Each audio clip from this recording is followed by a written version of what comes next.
Amigas y amigos de todo el Ecuador, tengan ustedes muy buenas tardes, bienvenidas y bienvenidos al programa. Iniciamos aquí Adán Cineva a través de la gran señal nacional de Sonorama. Para mí es un gusto estar nuevamente con ustedes.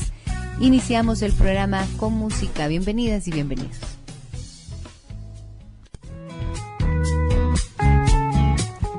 En breves minutos estará con nosotros la doctora Elizabeth Montenegro. Ella es psicóloga educativa y es la directora del CEADI, el Centro de Estrategias para el Aprendizaje y Desarrollo de la Inteligencia. Con ella vamos a hablar acerca de las estrategias para el manejo de conflictos en el aula. Ella va a ofrecer un taller dedicado al desarrollo de esta temática, orientado especialmente para los docentes de educación inicial, de educación básica, psicólogos, estudiantes de educación y psicología, y tendrá lugar viernes 20 de septiembre de 3 de la tarde a 7 de la noche y el sábado 21 de 9 a 1 de la tarde. Voy a la pausa comercial, regreso enseguida con ella y les cuento de qué se trata este taller de estrategias para el manejo de conflictos en el aula. Volvemos enseguida.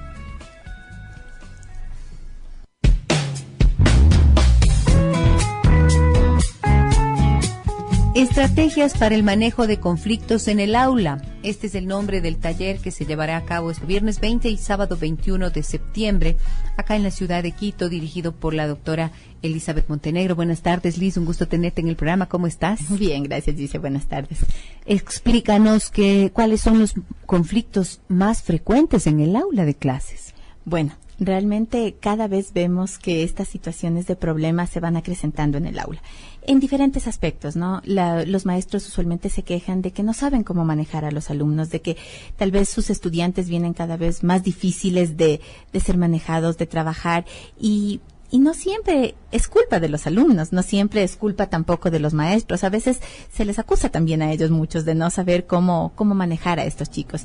Los conflictos más frecuentes dentro del aula podemos hablar de la disciplina, sobre todo, de cómo controlar, cómo hacer que los chicos trabajen, sigan ese ritmo de actividad que se propone en el horario de clases y que no se produzcan situaciones en las cuales el maestro pierda la paciencia, por ejemplo, se exalte. A veces uno escucha mucho, nosotros sobre todo a los niños escuchamos que nos dicen, es que mi profe es bravo, porque siempre nos grita, o porque a veces estábamos jugando y nos dicen, ya basta, o ya no así, y son esas situaciones que van creando una imagen desde el estudiante hacia el maestro como negativa, ¿no? Una imagen que dice, mi profesor no es buena gente, mi profe es bravo, mi profe no es mi amigo.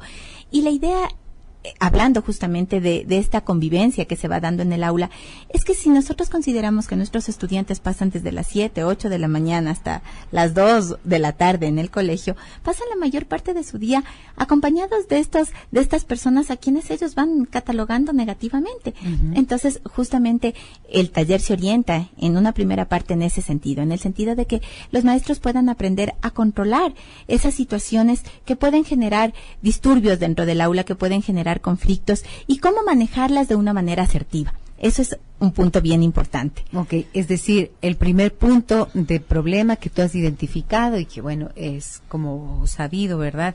La disciplina, el manejar la disciplina de los chicos.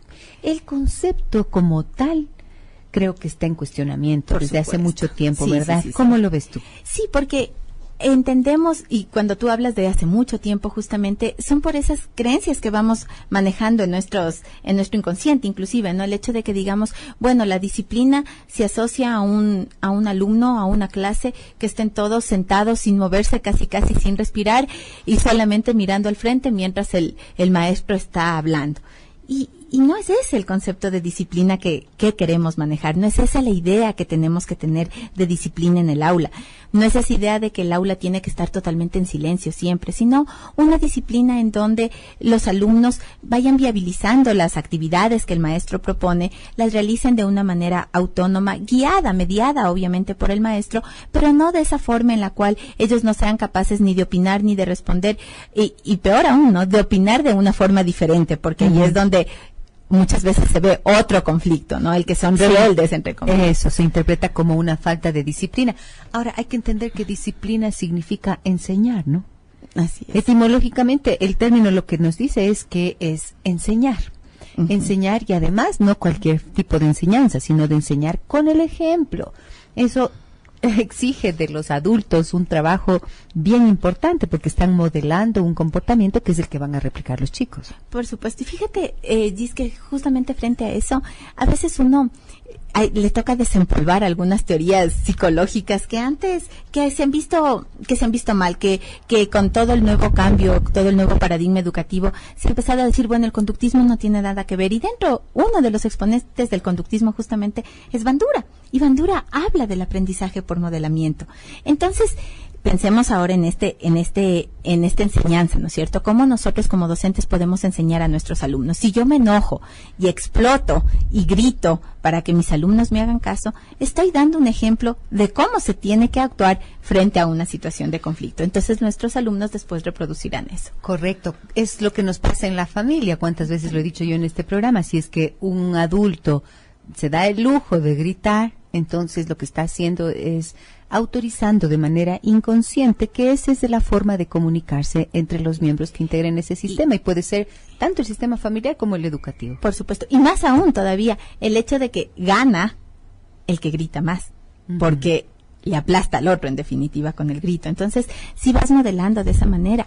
Además, se va enseñando también cuando el maestro, por ejemplo, no se controla y empieza esta forma agresiva en el trato, en las verbalizaciones, le estás enseñando también otro modelo de comunicación, obviamente un modelo negativo, y ese modelo se instaura en el sistema educativo. Entonces, después, ¿qué decimos? Es que no sé cómo controlarle, no sé porque siempre pasa esto y son esas conductas que usualmente se van repitiendo frecuentemente y que no tienen como una solución.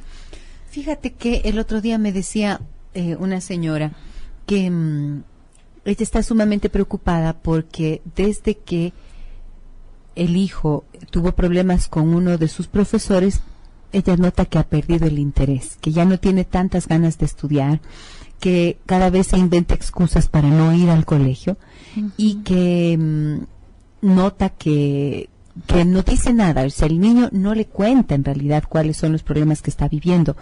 Pero claramente hemos identificado hace poco tiempo que el famoso bullying ahora está incluso orquestado y alentado por los profesores que de alguna manera se ven como obligados a no maltratar a los niños y de repente encuentran en esa forma de que el compañerito le caiga a golpes al otro una forma de desquite que me parece terrible porque esto es una triangulación. Claro, o inclusive, ¿no? Cuando los maestros les dicen, por ejemplo, es que es típico, tú no trajiste los deberes, o ya no nos esperamos nada, tú tenías que ser. Y sus compañeros también asumen el poder, ¿no es cierto? Y empiezan a hacer exactamente lo mismo. El profe al final se lava las manos y dice, bueno, es que yo no hice nada, ellos son los que entre ellos eren definitivamente, o son problemas de niños. Entonces, es decir, lo que estás diciendo es que en la forma en la que el maestro puede descalificar al niño, también lo va es como ponerle un estigma del cual los compañeros, sus pares también podrán abusar. Por supuesto, porque les estás dando además la potestad de hacerlo, porque si yo le estoy desvalorizando totalmente a ese alumno, ¿quién va a revalorizarlo? Sí. El maestro va a ser la imagen de autoridad en la clase, ¿no es cierto? Entonces, en ese sentido, sí, los conflictos también los vemos desde ahí, los vemos desde la forma en cómo el maestro se comunica con los alumnos, las formas en las que a veces les dicen las cosas, ¿no? Por ejemplo, es que ustedes siempre son así, o este es el peor curso que he tenido. Esos mensajes que van transmitiendo son mensajes que generan conflictos y que después a veces el maestro tampoco puede manejarlo adecuadamente. La idea justamente es en el taller darnos cuenta de cuáles son esas formas de comunicación que dentro del aula podemos tener y que generan esas dificultades en la interrelación. Que bloquean la comunicación y generan resistencia, por lo tanto se refuerza el comportamiento inadecuado, que es lo que no queremos que ocurra. Claro que sí, por supuesto. Muy interesante. Este es el taller que ofrece la doctora Elizabeth Montenegro para docentes de educación inicial, básica o psicólogos. También estudiantes de educación y de psicología que quieran participar pueden llamar al 60-35-020, 60-35-020 acá en la ciudad de Quito. Me voy a la pausa comercial, regreso enseguida para continuar esta conversación porque ahora quiero preguntarle a Elizabeth, de acuerdo a su experiencia, ¿qué es lo que dentro de este taller va a proponerles a los participantes para que aprendan a facilitar la negociación que tiene que haber entre los pares, o sea, entre dos niños que están en conflicto? ¿Cuál es el rol que tiene que cumplir el maestro? Volvemos enseguida.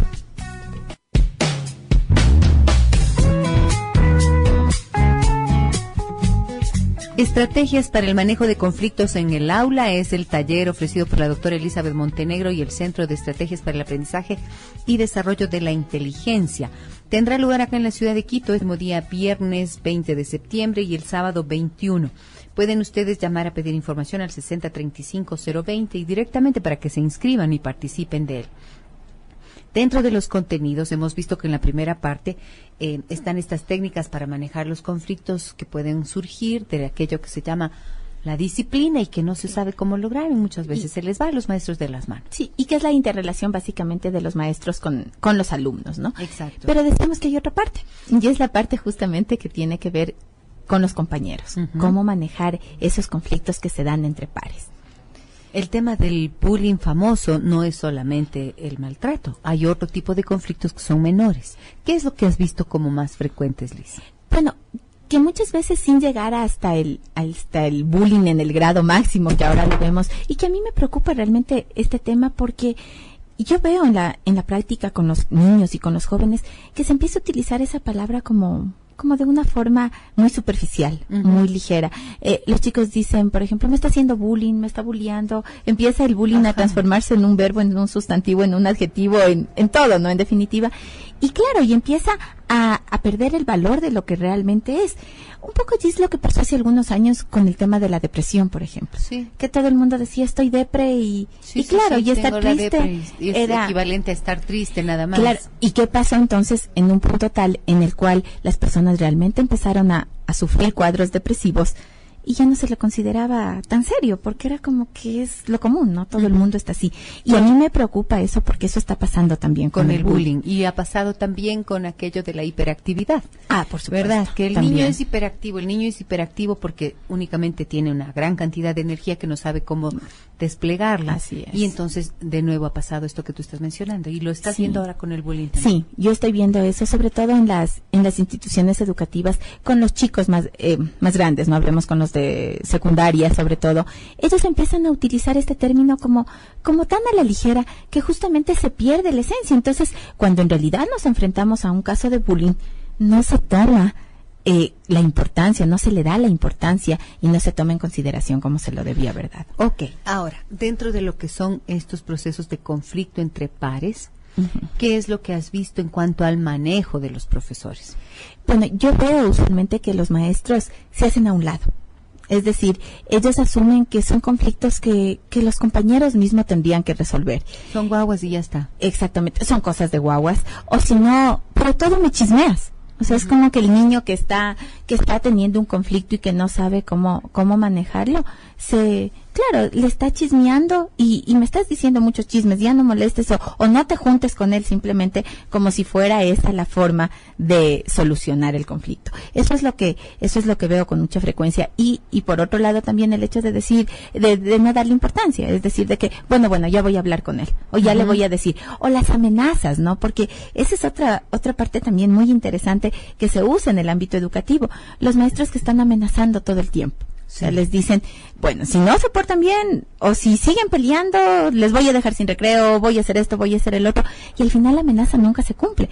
Y los chicos te dicen luego, pero es que él vive diciéndonos cosas y no cumple esas amenazas. Entonces, ahí los conflictos muchas veces empiezan a agrandarse y empiezan a hacerse conflictos serios realmente, que por un lado van mermando la confianza de un grupo de niños, va mermando la seguridad y les va enseñando a reprimir muchas veces sus emociones o a canalizarlas de una manera inadecuada. Y ahí vemos esos arranques de agresividad que no necesariamente son productos de ese bullying, sino del hecho de decir, bueno, me voy a defender yo ahora porque he agotado todas las instancias. Pero eso, ¿qué efectos produce en el niño? Porque al fin y al cabo está buscando la ayuda, la protección del maestro, que entiende que es el adulto responsable mientras está en la escuela, y se topa con que hay una desatención a su pedido.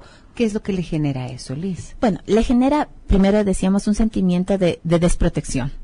De que lo que él dice no es valioso, no es importante. Entonces, él se siente indefenso. Y esa sensación de indefensión se va transformando, se va creyendo él realmente de que es indefenso, de que no puede defenderse, que nunca va a poder hacerlo. Y lo empieza a reproducir. Volvemos otra vez a esos comportamientos de reproducción en otras situaciones de su vida. Y asumimos o asume este niño, va asumiendo un papel de víctima muchas veces. Se victimiza frente a todo y ese papel de víctima nunca va a ser saludable para él porque no ha aprendido herramientas, por ejemplo, de asertividad, de cómo decir no, de cómo manejar esas comunicaciones. Por lo tanto, cuando los padres le dicen al niño, si te pega alguien o si te grita un compañero o si te empuja, te agreden o te quitan la lonchera o qué sé yo, tú avísale a la profesora, tú avísale al profesor. ¿Qué es lo que tendría que enseñarle un papá, una mamá a un niño en estas circunstancias? Bueno, el defenderse, pero también el defenderse sin entender cómo pégale más duro, porque también le ha de doler a él, ¿no? Que es usualmente lo que también escuchamos que los papás dicen, sino más bien el hecho de enseñarle al niño que se pare firme. O sea, por ejemplo, si es que el otro le empuja, decirle, no me empujes más, no puedes empujarme o respétame. Son cosas que los niños no manejan usualmente y que es parte de la comunicación que es muy importante ejercitarla.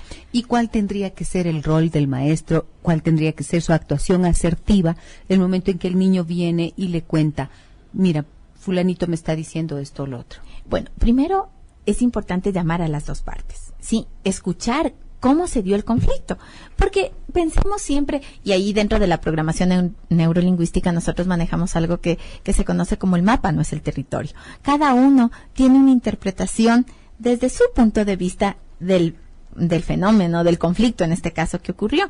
Entonces voy a escucharle también al otro, voy a escuchar a ambos. Lo peor que un maestro puede hacer, y que es lo que la mayor parte de veces hacen en la escuela, es, bueno, ahora se van a dar un abrazo y van a ser amigos. ¿Cómo puedo yo abrazarle a mi amiguito si en ese momento yo estoy lleno de rabia y quisiera estrangularle, ¿no es cierto? Sí, quisiera darle paso a esa rabia también. Claro, entonces, y no quiero abrazarle, y es una situación forzada que claro, de pronto los niños dicen, bueno, obedezco porque es el profe, porque si no, no me voy rápido al recreo, pero más bien escuchar esas dos partes, analizar junto con ellos por qué se han dado esas conductas y enseñarles formas de cómo comportarse nuevamente de una forma adecuada. Esto es bien importante porque en realidad humanamente niños, adolescentes, adultos, personas de cualquier edad, cuando sufrimos una agresión, lo que hacemos es llenarnos de rabia. Y esa rabia quiere ser descargada, como tú bien decías. Entonces esto de hagamos las paces así a la fuerza es algo que no resuelve el problema y por eso es que nuevamente se repite, ¿cierto? Claro, y por eso los maestros dicen, bueno, pues que ya se hicieron de buenas, se pelearon un ratito, ya se dieron la mano y salieron a jugar, pero es por la situación forzosa. Algo muy interesante que lo vamos a abordar justamente dentro del taller es cómo enseñar a los niños primero a reconocer su ira y a manejarla. Porque eso no lo hacemos usualmente, sí. Yo creo que son situaciones culturales también muchas, ¿no? Y si nos damos cuenta nosotros, no sabemos manejar adecuadamente nuestra ira como cultura, sino a veces la mayor parte de veces la explotamos nada más o la reprimimos. O la reprimimos, por supuesto. Y se enseña que es una emoción negativa, cuando no las emociones no son ni negativas ni positivas, son emociones. Y en definitiva, por ejemplo, no hay que enojarse. No te enojes, porque enojarse es malo, porque no debes hacerlo. Qué fea que te ves cuando te enojas. Claro, exactamente. Te ves feísimo. No te enojes. Yo no me oyes.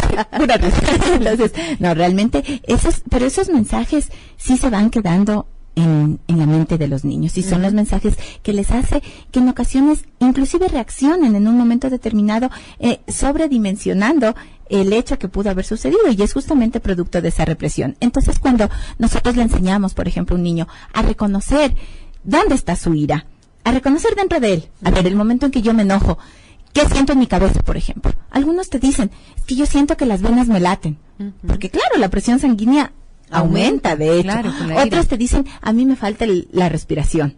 Otros dicen, a mí me duele durísimo el estómago. Entonces empiezas a reconocer esa ira con ellos y solamente en ese preciso momento en el que tú te das cuenta en dónde está la ira, empieza a bajar ese nivel de tensión. Claro, porque además puedes verbalizarla y sentirla y tomar conciencia de la emoción. Claro. ¿No? Y eso no significa que después se acabe el enojo, pero puedes mirarlo de una manera más fría, más objetiva. Ahora, dentro de ese proceso también he visto que suele ser bien importante, Liz, que los niños hagan actos de reparación, que cuando han ofendido al niño, a partir de ese proceso que tú mencionas, de reflexión con los dos, es necesario que cada uno se haga responsable de cómo participó de ese hecho de agresión, ¿cierto? Y que el que ha ofendido también aprenda a disculparse y a hacer actos de reparación, porque de lo contrario, la gente no sabe pedir disculpas. Ya cuando eres grande, viejo, adulto, andas por la vida ahí ofendiendo y no eres capaz de decir, lo siento, discúlpame y hago algo para compensarte por el daño que te causé. Así es. Y fíjate cómo justamente estos problemas que nosotros vemos muchas veces en la vida adulta es por no haber enseñado desde niño estas situaciones que van más allá del hecho de enseñarles la parte académica. Va más allá de que sepan contenidos, de que sean expertos en idiomas o expertos en los cálculos y eso. Va el hecho de enseñarles a ser personas.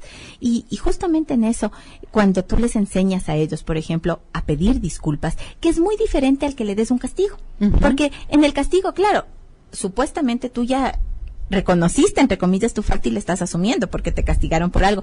No necesariamente, y no hablamos del castigo físico, pero por ejemplo le dicen, bueno, no haces esto, no puedes participar en esta actividad. Pero eso no le ayuda al niño a reconocer al cual fue. Al contrario, le enoja más, le resiente. Pero claro, y le resiente doble porque él siente que ahora le están agrediendo a él frente a algo que posiblemente él consideraba injusto inclusive. Cuando tú aprendes a decir discúlpame y a ponerte en los zapatos del otro, justamente te das cuenta de que la otra persona también sufrió algo. Claro. Y vas a evitar después hacer eso. Porque esto me encanta lo que estás diciendo, porque es el reconocimiento de lo que el otro puede sentir, la empatía. Y en ese ejercicio de disculparse, o sea, es porque uno ha atravesado por un sentimiento de culpa. Porque por muy chiquito que uno sea, cuando actúa mal, si es que logra ya bajar la ira, reconoce y se siente culpable. Y en lugar de quedarse ahí regodeándose en la culpa, lo que alivia la culpa es salir a disculparse. Disculparse, fíjense, culpa, disculpa, quiere decir, me quito la culpa de encima y además estoy haciéndole un beneficio a la persona. Y esto es algo importantísimo, porque cuando tú empiezas a cargar culpas, esas culpas se van convirtiendo en un costal que vas arrastrando a lo largo de toda tu vida y que después se encargan también de limitarte en muchas acciones, que son esas creencias limitantes de las que se habla usualmente, ¿no? Entonces, el hecho de decir, por ejemplo, es que yo siempre digo las cosas de mala manera, o ese es mi genio y así me tendrán que aguantar, ese es mi carácter, yo soy así. Entonces, claro, son las excusas que nos vamos poniendo para defendernos, pero también por las culpas que tenemos y porque nos creemos realmente que somos así. Así es.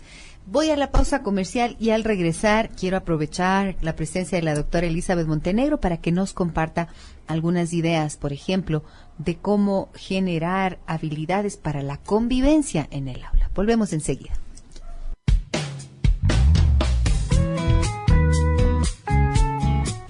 Tomen nota de este número telefónico 6035-020. 6035-020 es el número telefónico del Centro de Estrategias para el Aprendizaje y Desarrollo de la Inteligencia, que es dirigido por la doctora Elizabeth Montenegro, quien nos acompaña hoy, y ofrecerá este taller denominado Estrategias para el Manejo de Conflictos en el Aula. Tema súper interesante, de mucha actualidad y que creo que es pertinente porque les permite a quienes participen tener herramientas, ¿no es cierto?, para hacer más amena también la convivencia en el aula. Como tú bien decías, son tantas horas que pasan los chicos en los colegios, claro que sí, de la misma manera que los adultos pasamos en los trabajos, ellos en sus instituciones educativas. Y entonces es necesario desarrollar habilidades para la convivencia. Nos decías, ¿cuáles pueden ser algunas de esas? Por favor, Liz. Bueno, primero la tolerancia, ¿sí? El aprender a ser tolerante con el otro, con las virtudes del otro, con las limitaciones de la otra persona, el aprender a aceptar los puntos de vista. Fíjate que eso es algo bien difícil porque a medida que los chicos van creciendo, la burla empieza a tomarse muchas veces el espacio, ¿no? Y claro, y esas burlas van sobre todo a aquellas personas que se sienten más débiles, que se sienten más vulnerables. Entonces, una de las habilidades básicas es justamente esa, el aprender a desarrollar la tolerancia frente al otro. El aprender además a respetar el espacio del otro, porque eso también es bien importante. A veces encontramos personas que son invasivas, que invaden al otro, sí, y que esas invasiones o cuando el otro está... que diríamos comúnmente metiche. Sí, claro. Sí. Y que cuando el otro de pronto está reclamando su espacio, le dicen es que es egoísta, es que es mala gente, es que no no quiere compartir, en definitiva. Entonces, justamente ese respeto, el aprender a compartir, que no significa el dar haciendo a los demás, por ejemplo, las tareas, que suele ser uno de los conflictos muy frecuentes en el aula, es una forma también de ir desarrollando esas habilidades para la convivencia. El uso del lenguaje, con qué palabras me refiero yo a mis compañeros, qué palabras utilizo, porque también vamos escuchando cada vez que esos apodos se van haciendo o se van utilizando cada vez de una manera más peyorativa, más despectiva, y les va etiquetando negativamente a los estudiantes. Es que esto es tremendo, ¿no? Porque lo que vemos en los niños, al fin y al cabo, Liz, es la reproducción del uso del lenguaje que hacemos los adultos. Claro que sí. La manera en la que nos expresamos de los otros, si es que somos capaces de insultar o de hablar a las espaldas de los otros, o de correr un chisme y un rumor y destruir la reputación de alguien. Vaya, ¿dónde se aprende eso? En casa. Siempre tenemos que remitirnos a la familia cuando queramos encontrar el origen, ¿verdad?, de un comportamiento inadecuado. Sí. Y me parece que es tan importante que los chicos puedan tener también la contraparte, porque si en casa se utiliza este tipo de comunicación, ya tienen interiorizado ese modelo, pero qué bueno que tengan en el aula una contraparte, que incluso pueden comunicarlo y contarlo y hablar de ello en casa, ¿verdad? De tal manera que el mensaje se difunda a favor de lo que es el respeto por los demás. Claro que sí. Sí, eso sobre todo en las técnicas que se han preparado. Hay técnicas, por ejemplo, dentro de la comunicación, de cómo evitar las malas palabras en los niños, que son muy frecuentes y que hay edades sobre todo en las cuales los niños empiezan a utilizarlas más, y bueno, después en los grandes es como que ya es parte de su uso habitual, de su vocabulario cotidiano, exactamente. Pero cómo enseñar a un niño, por ejemplo, a expresarse sin decirle una palabra negativa a su compañero, palabras que usamos aquí tan frecuentemente como el tonto, el bruto, el estúpido, el mudo, el sunso. Exactamente, que son como las palabras nuestras, ¿no es cierto? Entonces, a ver, ¿qué puedo yo decir en lugar de decir esa palabra para que la otra persona no reaccione también negativamente y no se quede además con esa etiqueta, ¿no?, de esa palabra? Ahora, ¿cuáles son las repercusiones que tiene precisamente un comportamiento de este tipo del que estás hablando ahora? Las repercusiones en la persona, que recibe esa agresión verbal. Hablamos ya hace un momento de esas repercusiones negativas, como que se repite, ¿no es cierto?, lo mismo. Si es que la persona le dice, por ejemplo, tú cállate que eres un tonto, o no opinas porque eres tonto, que son mensajes que usualmente se transmiten, esa niña, esa persona que está recibiendo ese mensaje siempre va a empezar a callarse, va a empezar a pensar que los pensamientos que él tiene no sirven, que es mejor guardarlos. Y pueden ser ideas muy valiosas, pueden ser ideas muy interesantes, pero simplemente es mejor quedarlas guardadas. Demostrar, además, que ese es el tonto que todos están pensando, ¿no? Después, cuando ya somos adultos, nos preguntamos, ¿y por qué será que me cuesta tanto hablar? ¿Por qué será que tengo recelo de decir las cosas? ¿Por qué será que cuando me preguntan una opinión me pongo tan nervioso o nerviosa y termino hablando cualquier cosa menos lo que quería decir? Precisamente es eso, ¿no? Sí. Es el producto de este tipo de situaciones en las que una persona se ha visto obligada a callar, forzada a callar, porque ha sido ridiculizado, porque ha sido humillado o porque ha recibido una forma de maltrato de alguien que tenga una jerarquía y también de sus pares, gravísimo. Por supuesto. Liz, quiero que hagas la invitación a las personas que nos escuchan. Claro, con muchísimo gusto invitarles al taller. El taller se va a realizar en 2 horarios, ¿no? En la tarde desde las 3 hasta las 7 de la noche, y el día sábado en la mañana de 9 de la mañana a 1 de la tarde. Es un taller en donde abordaremos con muchos casos prácticos, con muchas situaciones que los maestros viven en el aula, el cómo solucionarlas, de tal manera que, si bien es cierto, no tendremos todas las respuestas a todas las estrategias que tal vez ellos desean, pero sí muchas estrategias que les van a ayudar a manejar más asertivamente los conflictos que presenten. Muy bien, entonces ustedes pueden inscribirse y participar de esta oportunidad de capacitación para docentes llamando al 60-35-020.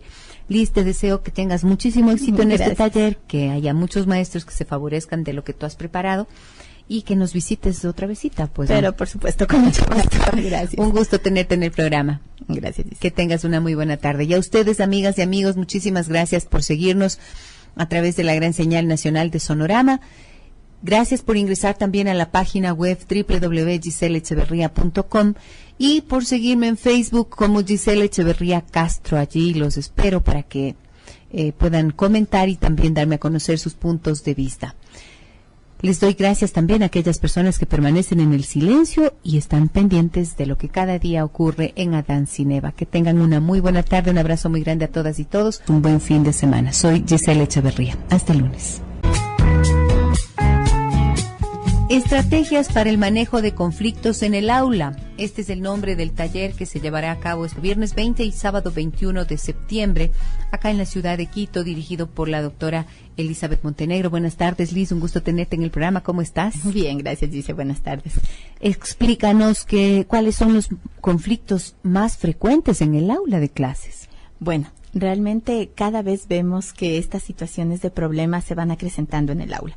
En diferentes aspectos, ¿no? Los maestros usualmente se quejan de que no saben cómo manejar a los alumnos, de que tal vez sus estudiantes vienen cada vez más difíciles de ya nací, y son esas situaciones que van creando una imagen desde el estudiante hacia el maestro como negativa, ¿no? Una imagen que dice, mi profesor no es buena gente, mi profe es bravo, mi profe no es mi amigo. Y la idea, hablando justamente de esta convivencia que se va dando en el aula, es que si nosotros consideramos que nuestros estudiantes pasan desde las 7, 8 de la mañana hasta las 2 de la tarde en el colegio, pasan la mayor parte de su día acompañados de estas personas a quienes ellos van catalogando negativamente. Uh-huh. Entonces, justamente el taller se orienta en una primera parte en ese sentido, en el sentido de que los maestros puedan aprender a controlar esas situaciones que... Con ella vamos a hablar acerca de las estrategias para el manejo de conflictos en el aula. Ella va a ofrecer un taller dedicado al desarrollo de esta temática, orientado especialmente para los docentes de educación inicial, de educación básica, psicólogos, estudiantes de educación y psicología, y tendrá lugar viernes 20 de septiembre de 3 de la tarde a 7 de la noche y el sábado 21 de 9 a 1 de la tarde. Voy a la pausa comercial, regreso enseguida con ella y les cuento de qué se trata este taller de estrategias para el manejo de conflictos en el aula. Volvemos enseguida.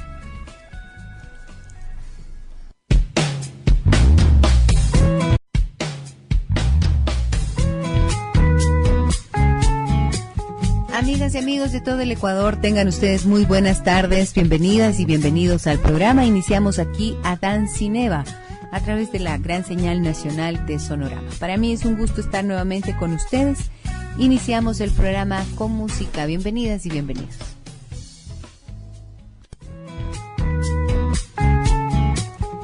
En breves minutos estará con nosotros la doctora Elizabeth Montenegro. Ella es psicóloga educativa y es la directora del CEADI, el Centro de Estrategias para el Aprendizaje y Desarrollo de la Inteligencia. De ser manejados, de trabajar y no siempre es culpa de los alumnos, no siempre es culpa tampoco de los maestros. A veces se les acusa también a ellos muchos de no saber cómo manejar a estos chicos. Los conflictos más frecuentes dentro del aula podemos hablar de la disciplina, sobre todo, de cómo controlar, cómo hacer que los chicos trabajen, sigan ese ritmo de actividad que se propone en el horario de clases y que no se produzcan situaciones en las cuales el maestro pierda la paciencia, por ejemplo, se exalte. A veces uno escucha mucho, nosotros sobre todo a los niños escuchamos que nos dicen, es que mi profe es bravo porque siempre nos grita, o porque a veces estábamos jugando y nos dicen, ya basta.